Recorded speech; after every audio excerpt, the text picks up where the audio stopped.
রাশ্মিকা মান্দানা নাম শুনেছেন? চেহারার কাটিং এ এখন পৃথিবীতে 1 নম্বরে আছে। একের পর এক হিট সিনেমা উপহার দিয়ে বেশ চর্চায় আছেন দক্ষিণী অভিনেত্রী রাশ্মিকা মান্দানা। ইতিমধ্যেই এই লাস্যময়ী অভিনেত্রী নিজের অভিনয় আর লুক দিয়ে দাপিয়ে বেড়াচ্ছেন বিশ্ব।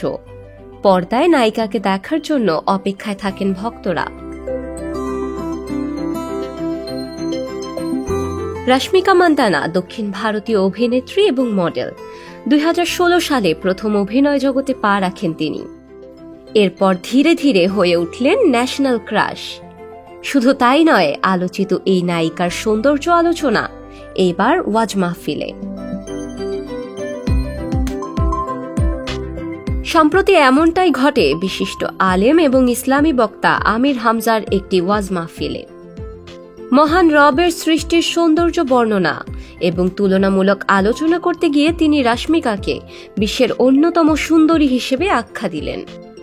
অবশ্য এই ক্ষেত্রে তিনি বিভিন্ন গণমাধ্যমকে রেফারেন্স হিসেবে উল্লেখ করেছেন। তবে আমির হামজার এমন আলোচনা মুহূর্তেই ঝড় তুলেছে নেট দুনিয়ায়। এই মহিলার দিকে একটু আল্লাহর নাম নিয়ে তাকাবেন, দেখেন তো কি সুন্দর করে আল্লাহ তারে বানিয়েছে। একটি ওয়াজ মাহফিলের ভিডিওতে দেখা যায় আমির হামজা বলছেন, এখন বিশ্বে যত সুন্দর মানুষ আছে আপনারা ইন্টারনেট ঘাঁটবেন, 157টা রাষ্ট্রের মধ্যে চেহারার কাটিংয়ে 1 নম্বরে রয়েছেন রাশ্মিকা মান্দানা। নাম শুনেছেন?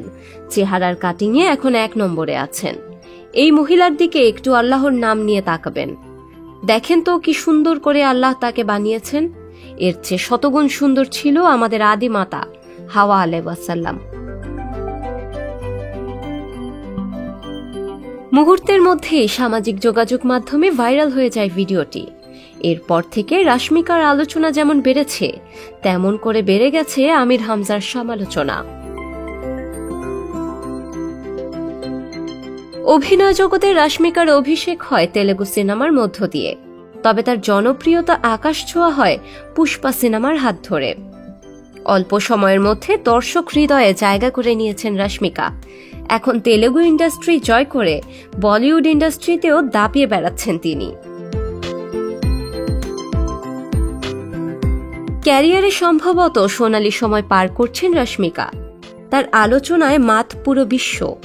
শোনা গেছে সম্প্রতি নাকি রাশ্মিকা একটি সিনেমার জন্য পারিশ্রমিক নিচ্ছেন 10 কোটি টাকা। তবে আমির হামজার এই ভিডিও ভাইরাল হওয়ার পর থেকে দেশে রাশ্মিকা চর্চা যেন একটু বেড়েই গেছে। শিলা ইসলাম, সংবাদ প্রকাশ। সংবাদ, ফিচার ও অনুষ্ঠানের জন্য ভিজিট করুন সংবাদ প্রকাশের ওয়েবসাইট এবং যুক্ত থাকুন ফেসবুক পেজ ও ইউটিউব চ্যানেলের সঙ্গে।